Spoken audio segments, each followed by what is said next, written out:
Sa bayan ng Dagupan sa Pangasinan, mayroong nahuling isang malaking reticulated python. Marami ang nagtataka dahil sa pagka-misteryoso ng ahas na ito. Mabagal ang kilos ng sawa sa kanyang kulungan.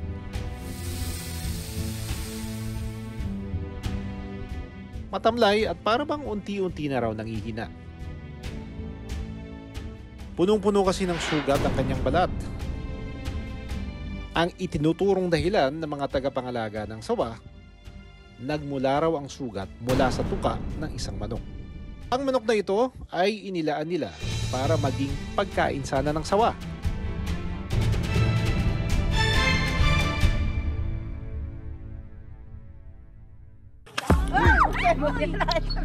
Disyembre noong nakarang taon, nang makita raw ni Mang Bong sa isang maisa ng isang grupo ng mga kalalakihan na may bitbit na sako.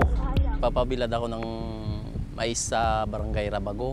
Yung mga tao ko doon, mga madaling araw, nakita nila na nasa kalsada. Kala nila kahoy na nakabalagbag sa gitna ng daan. Kita nila ahas. Tapos pinagtulungan na hinuli, nilagay sa sako. Tapos tinawag sa akin. Kaya yun, pinuntan ko, kinuha ko na lang. Inuwi ko sa bahay. Dahil laganap daw sa lugar ang pagkakaroon ng mga ahas, minabuti ni Bong na alagaan na lang ang sawa. Tinawag ko na sa bayan para makuha na. Pero ginawang ko muna siya ng kulungan para mas safe. Agresibo pa raw noon ang ahas. Sa mahigit 3 buwan na kasama ng sawa ang manok ay hindi niya ito kinain.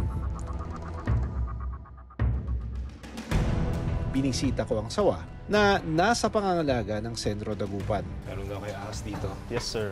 Saan galing?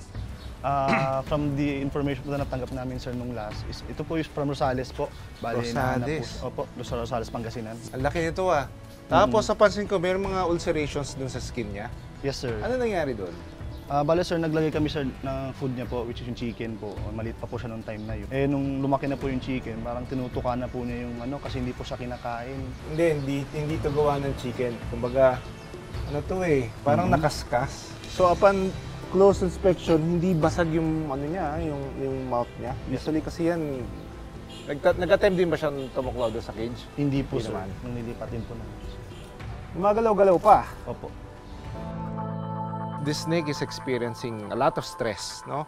Kaya hindi siya kumakain. Normally, when we transfer them to a different environment, parang tao, hindi experience stress, no? They manifest it in so many things. Isa, hindi pagkain, nagkakasakit, bumababa yung immune system, ang daming tao, mainit, hindi ito yung natural na environment niya. Kaya it's experiencing this. So, isa pa, ang liit din ng kanya enclosure, no? Hindi rin siya makakain. Lalabas natin siya, I need help. Kasi gusto natin siyang sukatin, timbangin, makita natin, ma-examine, ano? Aba, ayaw na nga talaga, oh. Come on, baby.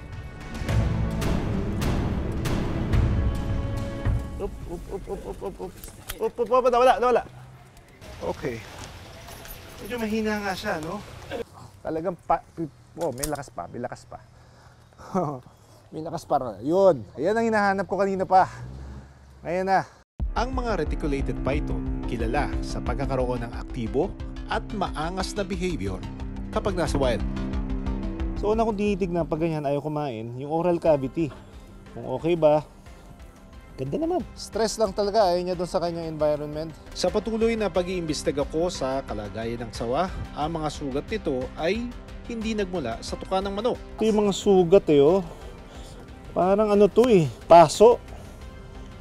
Yan no. Parang paso eh. Scab na eh. I'm looking for mites, no? Minsan kasi may mga ornithischus mites dito sa in-between scales.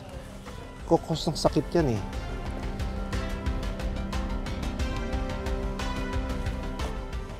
Wala naman ako nakikita. Wala, no? Opo, wala po. Wala rin siyang ibang sugat. Okay to. 11, 12. Dagdag ka ng mga 12 na po, 12.4 and 12 feet and 4 inches. Dahil sa maayos na kondisyon ng sawang ito, maaari itong ibalik sa wild. Ang laki ng snake na to, caught in the wild. Para makaabot siya sa ganitong length and size. Ito yung environment na ginagalawan niya. It's either madaming pagkain o very safe for it to reach this length, no?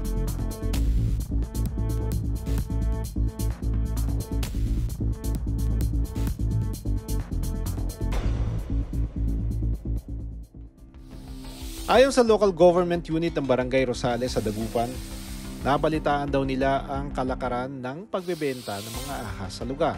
Hindi naman lang po sa saway, kundi minsan may mga nanguhuli po ng cobra na siyang ginagawang hanap buhay po nila. Nahuli po nila ito and then binebenta po sa merkado, lalong-lalo na po sa mga mahilig din pong kumain sa mga ganitong klase po ng hayop. Wala po kaming datos sa mga pagkakataong ito kasi po madalang din lang po kasing nire-report ito sa aming mga ahensya.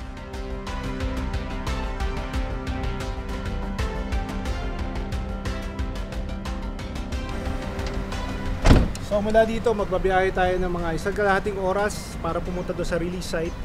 Saan natin papakawalan itong snake natin na ito. Doon na siya maninira.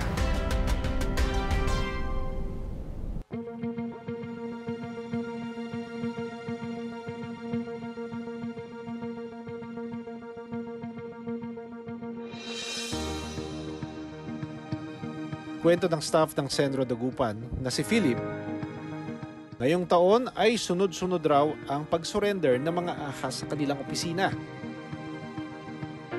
Dahil raw ito sa napabalitang dambuhalang balat ng ahas sa Kalasyaw, Pangasinan, Enero ngayong taon. Ayon sa kwento ni Pablo Paraino, ang residente na nakapulot ng balat ng ahas, natagpuan raw niya ang dambuhalang balat na ito sa bukid na kanyang pinagtatrabahuhan. Ang mga ahas ay poikilothermic o tinatawag na cold-blooded na mga hayop. Ibig sabihin, hindi kaya ng katawan nila na mag-regulate ng kanilang sariling temperatura. Kaya mas madalas silang lumabas sa kanilang mga lungga kapag tag-init. Nung nakita ko yun, medyo may basa pang kunti, kinuha ko tapos binilad ko sa araw na 1 oras siguro yun. Tapos kung binilad, nilagay ko sa plastic. Nung matagal-tagal na, magdadalawang linggo na, hindi ko matiis. Kinintok yan sa daanan. Sabi nila, dali mo dito, sabi nila. Kaya nadala ko yun. Yan na ang umpisa. Marami lang pumunta dito agad na nagtitingin-tingin. Dahil sa nakitang dambuhalang balat, umani ito ng takot sa mga residente ng Kalasyaw. Nag-conduct kami ng snake awareness. May mga research speaker kami na expert sa mga ahas para karagdagang kaalaman sa kanila kung paano ang gagawin kung sila ay naka-encounter ng isang ahas at kung sakali man kung paunang lunas o paunang gagawin kung sila ay natuklaw ng isang ahas. Sa tumitinding init ng panahon, ang mga hayop ay may kanya-kanyang paraan para mag-survive. Gaya ng mga ahas sa Pangasinan na nagsisilabasan sa kanilang mga tirahan. Mainam pa rin na wala silang huhulihin at sasaktan, bagkus sumangguni sa mga nakakaalam.